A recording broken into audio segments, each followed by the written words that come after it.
Hey guys, my name's Max. Thanks for joining the channel. I appreciate you being here. All right, let's look at the ULTY trades and strategies. They just have a couple of trades on. I want to look at maybe 3 trades. They have one new trade. Before we do that, I just saw this on Ambassador of Quan's X feed. He had posted that YieldMax had done a 1 for 10 reverse split on ULTY. So it doesn't become effective until November 28th. And what that means is today's closing price is $4.20. So if the price is still $4.20 on November 28th, you get up that morning, it's probably a Monday morning. Let's say you had 100 shares. You're going to look at your phone, you're only going to have 10 shares, but the price is going to be $42. So you right now you have 100 at $4.20. It's worth $420. When you wake up, if you still have them on that day, you don't have to do anything. You'll have 10 shares at $42. All right. So and I have some more stuff. I have some content coming out on the split and on the rest of the YieldMax. And I'm sure a bunch of other influencers will have good content out there also on all of them. But Murney also split 1 for 10. But I'll have more content on that tomorrow. But for now, let's focus on the strategy here. It's late. All right, so we have some interesting trades. The first one's kind of boring, but boring could be good. So these guys bought Google, 200,000 shares of Google, and then they sold a call and bought a put. All right, let's just look at that. Here we have it. This is the profit and loss graph at expiration. I loaded up the trades into here. The 200,000 shares at 275.43. They're actually up a couple $100,000 on this trade. And I know why it is. They put this trade on in the morning, and I'm going to show you a chart at Google, and you could see what happened to Google. Google's price opened around 271. They paid 270. They bought it right here, 275.40. So they bought it right in here, and then Google's price ran up and closed the day at 276. So it's only $1, but they have 200,000 shares, so they're doing pretty well. Let's go back to the trade. So on the trade itself, short strikes at 285 and their put protections at 250. They sold the 285 for $2.07. They paid 48 cents to buy the protection. They get a pocket the difference. So that comes to 318,000 right there. So I ran a quick little calculation. On the Google trade, they had 200,000 shares at 275.43. That ties up $55 million of capital. Well, they brought in $318,000 credit, which is about 58 basis points. If you annualize that, that comes to 30%. So, this will pay about 30%. So that's not as high as their other stuff, but they still have plenty of higher paying stuff in the portfolio. So here's something else that's interesting. If you just look at the trade and look at the IV on the option they sold, they try to get the IV from the short options or just from whatever the options are paying. Well, this one's paying 31.9, and that's about what they're capturing, and that's kind of their target. So I do think that this putting Google and putting NVDA and these bigger companies in will help to stabilize the NAV. And will just help to make the fund more diversified and less concentrated in certain industries. But I don't think it's going to help the yield. I think the yield may come down, and it depends on how many of these blue chips they use. Right now, they have 4 of them. They have Salesforce, they have NVIDIA, they have Facebook or Meta, and they have what was the other one? Let's go back to the trades, and we'll see. Well, they have Coinbase and they have SoFi. I mean, all right. So I put on here some other trades I thought were interesting. On this Coinbase trade, look at this. These options, this is a 292 call and a 250 call, and these expired today, but it looks like they bought them back for 1 cent and 3 cents. That's a home run. That means that, these options, they usually probably sold for a couple of dollars and, or at least $1, and they bought them back for almost nothing. That means the price finished right between 295 and 250. They both expired worthless. Anyway, so the next, and then they roll that position. So I'm not going to really look at that Coinbase trade. We've already looked at the Google trade. Now, you see the Meta trade, that's in red. Now, red is our color for the Lightning Condor. So this is a Lightning Condor trade. This thing's intense. So this was how the Lightning Condor looks. This is what they did yesterday. They sold a call spread above the market, and they sold a put spread under the market. That's an iron condor. Basically, the play is wherever your short strikes are, which are 635 and 600, you want the market to finish between there, and you make maximum profit on the overlay. Now, remember, though, they have shares also. So they want it to finish between here, but preferably as high as possible. And if it goes even higher than here, that's fine too, because they have shares, like I say. So that's the position they were in on Thursday night. Well, they came in today and they switched to this position. So they added a short 625 call. They got $5.24 for it, but then they bought puts down here at 585 for $3.61. Okay, so the difference between 5 whatever and 361 brings in an extra credit. They had about a $300,000 credit. Let's see. Yeah, they had a $300,000 credit Thursday night, but now when they added this, they added these two options, they brought in a bigger credit. And also they capped their downside. So what they did is they collarized this trade.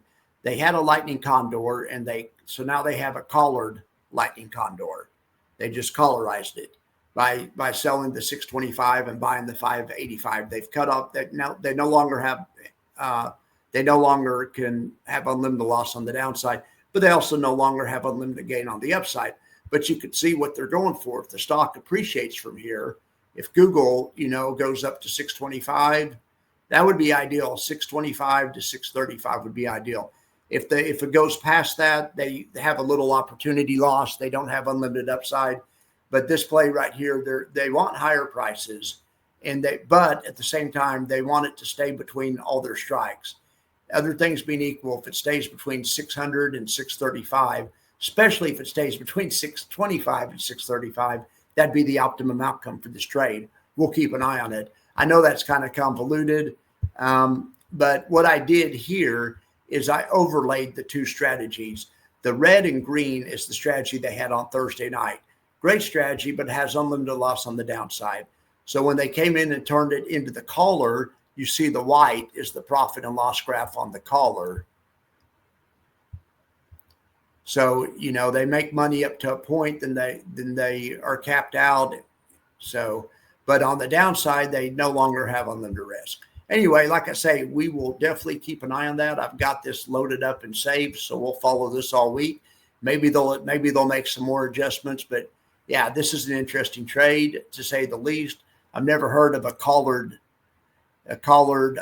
Lightning Condor. So anyway, all right. So what else? What else can we look at? I had some other stuff to show you. Oh, on this SoFi trade, they also killed this trade in a good way. They bought their callback and they bought their putback from their 3-leg collar for 3 cents and 1 cent. So they maxed out their profits. So that's good. Now let's look at the actual positions. Those are the trade. Oh, one other thing. On the Facebook trade, they have 125,000 shares, around 609 for the cost. It ties up $76 million of capital. Remember, though, they now have $516,000 of income. Well, that comes to 68 bips, which annualizes to about 35%. Once again, it's not the 80 and 90 and 100 some of the other ones are making, but they're going to average these more stable ones in with it. All right, so let's go to the trades themselves. I made some notes over here. So anywhere it's yellow is just a 2-leg collar. Own stock, sell call, buy put. So a firm's a caller, a stare is a caller. Now Celsius, this is the 3-leg strategy. So their short strikes are a 46 call and a 44 put. So they want the price to stay between 46 and 44 for the sake of their overlay, but they also have protection underneath 40. We'll keep an eye on Celsius. In fact, I think we have Celsius in here. I think we put that trade in there last night. Let's just kind of look how it's happening.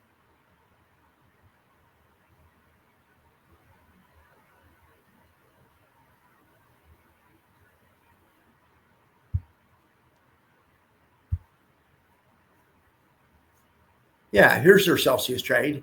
They want prices to stay between 46 and 44. And right now, it has slipped under 44. But we'll see. We're pulling for that trade for sure. So, if Celsius goes up, they stand to make some pretty good money until it gets over 46, and then they're capped out. But if it could just go up between 44 and 46, it would help the stock price out, and it would also help the overlay out, and that would be a good situation for these guys. All right, so let's see what else we have. That's Celsius. Cypher's just a regular. I stopped making it yellow. If I don't put anything, it's just a collar. Cypher and Coinbase are collars. Okay, now Costco, this is a 3-leg collar. So their short strikes are 900 and 950. They're pulling for Costco to be either between 900 and 950 or as high as possible. Because like always, they have stock. So if it's as high as possible, that works out as well. That works out well also, I should say. Now they have protection under 880. Then they have on, in Circle, they have on a collar, but in Salesforce, they have on the 3-leg collar. Well, their short strikes are 252 and 237. We have that one loaded up in here. Let's look at that one.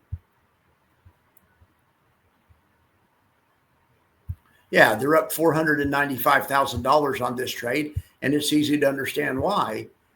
They're long the stock from 242. The stock closed today at 243.85. Now remember, they have 300,000 shares.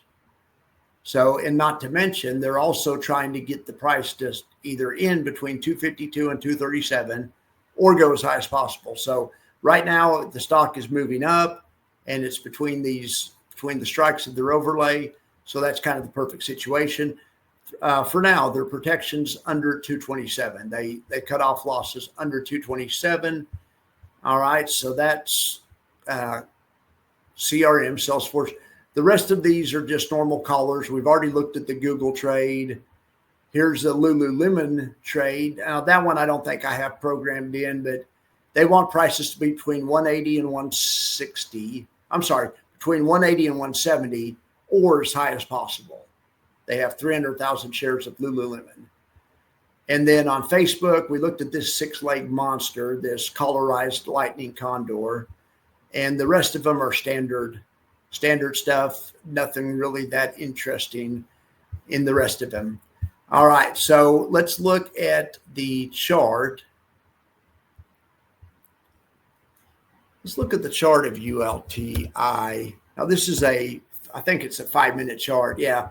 Boy, the price just opened low. It opened at 413, but then it ripped higher to like 424, pulled back a little bit. Anyway, closed about 421. Great job. Now let's look at a little bit longer perspective. On the daily perspective, this is the second day in a row it's closed under the 200-day moving average. That's not ideal.